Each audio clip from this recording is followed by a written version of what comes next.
Isang maulan linggo po mga kaangas, and ngayon po ay ating bibisitahin yung ating itinanim na balinghoy. Samahan nyo ko.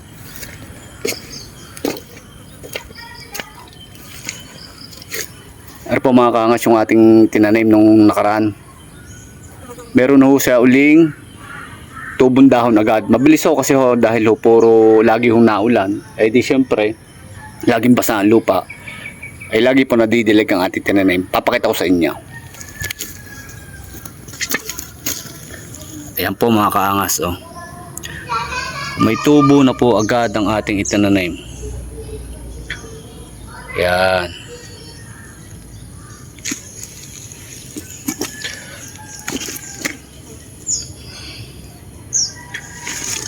Ari naman ho yung nauna, medyo malaki na.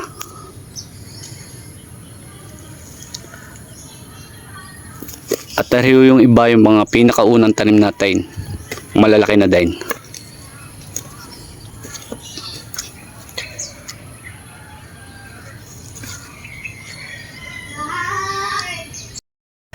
Tayo nagluto ngayon ng tinolang Tagalog na manok. At papakita ko sa inyo.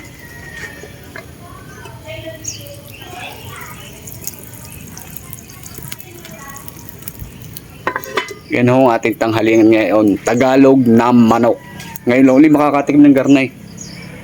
Tamang-tama sa maulang panahon. So paano, dyan ho muna kayo at lulutuin ko muna para maya-maya tayo makakain na. So let's come on. Let's come on.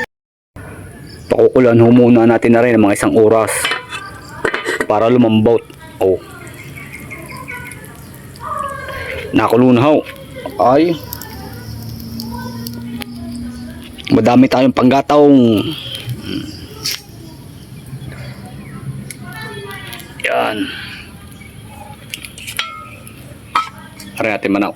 Ang ating papaya. Medyo nahinog na ho ang ating papaya. Pero okay lahat, masarap naman. Makangas ang ating tinolang Tagalog.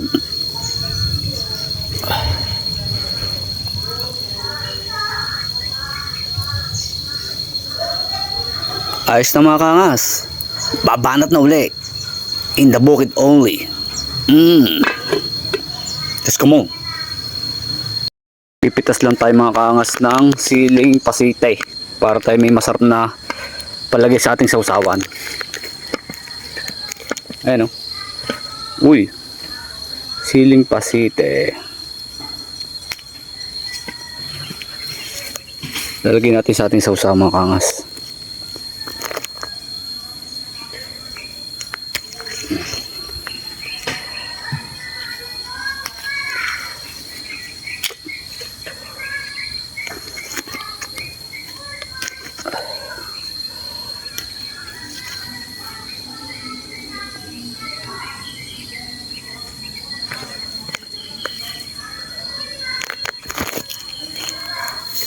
Solve na naman po, andun angas.